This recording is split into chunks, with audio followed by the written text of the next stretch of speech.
You got a raise, a real one. More money hitting your account every single month. And somehow, 4 months later, your balance looks exactly like it did before. Nothing obviously went wrong. You didn't blow it on anything stupid. The money just isn't there. That's not bad luck, and it's not you being bad with money. It's lifestyle creep, and it's the single biggest reason people making 6 figures still feel broke.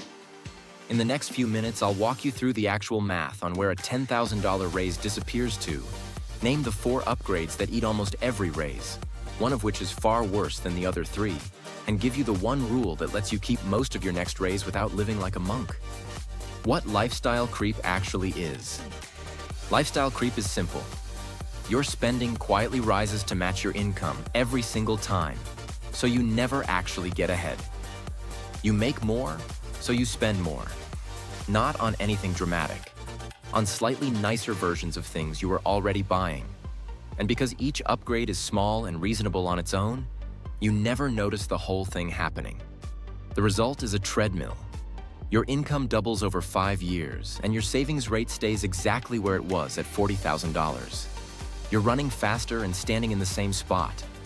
Where a $10,000 raise actually goes. Here's where a $10,000 raise actually goes. Taxes take about 30% before you see a cent. So it's really $7,000. That's around $580 a month. You move somewhere nicer. Down $300. You're at $280. Your car's getting old and now you can technically afford a payment. Down $200. You're at $80. Then DoorDash twice a week instead of once. 2 more subscriptions. Slightly better groceries. There goes the last $80. Your raise is at 0. Your net worth didn't move a dollar. And here's the brutal part. Now you need that raise. Every one of those upgrades is a recurring bill. You can't go back to your old salary without your life getting actively worse. That's lifestyle creep. Not one bad purchase. 4 reasonable ones. The 4 upgrades. And which one is the killer? Rent is the one that ruins people. It's the biggest number, it's locked in for 12 months, and it's the hardest to reverse. Nobody downgrades their apartment. If your raise goes into rent, that raise is gone permanently. Every other mistake on this list is fixable in a weekend. This one isn't. Cars are second for the same reason. A car payment is a multi-year commitment to a thing that's losing value. We covered this in the assets versus liabilities video, but it's worth repeating here. Financing a nicer car is the fastest way to convert a raise into a liability. Subscriptions are third, and they're sneaky because they're small. Nobody cancels over $12. But 8 of those is nearly $100 a month, permanently, for stuff you half-use. Food is fourth, and it's the most forgivable. It's also flexible, which makes it the easiest one to pull back when you need to. Notice the pattern. The damage isn't the money, it's the recurring part. A one-time $2,000 trip barely dents your financial life. A $300 rent increase costs you $3,600 every year, forever, and quietly raises the salary you need just to break even. The rule? Split every raise in half. Here's the fix, and it's one rule.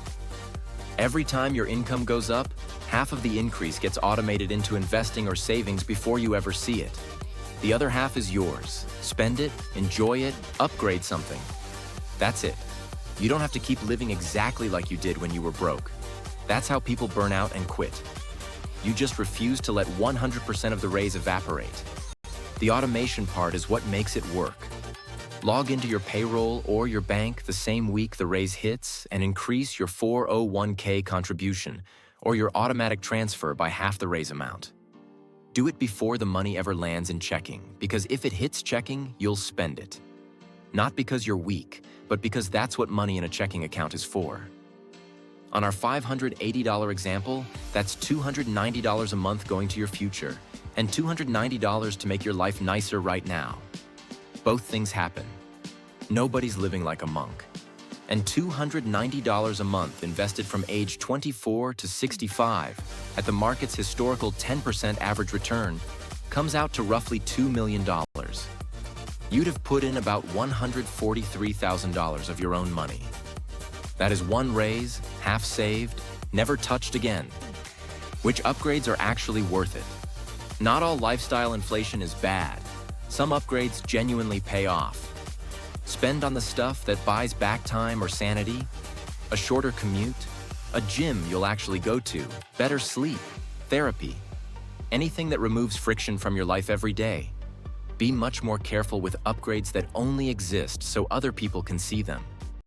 The nicer car, the logo on the bag, the apartment with the lobby. Those cost the most and stop feeling special the fastest. The test. Will I still notice this in 6 months? Shorter commute, yes, every single morning. Nicer car? No, it's just your car by then. So, raises don't disappear, they get absorbed. Rent is the killer, recurring beats one time, and the fix is splitting every raise in half and automating your half the same week it hits. Do that once, and you've beaten the thing that keeps most high earners broke. Now here's the thing about lifestyle creep that should actually scare you. It doesn't just cost you money now. It raises the finish line. The more your life costs, the bigger the pile you need to eventually stop working. Next time I'm answering the question nobody gives you a straight number for, how much do you actually need to retire? There's a simple rule that spits out your exact number in about 30 seconds. And once you see it, you'll understand why every $100 of monthly spending matters way more than you think. Subscribe so you catch it.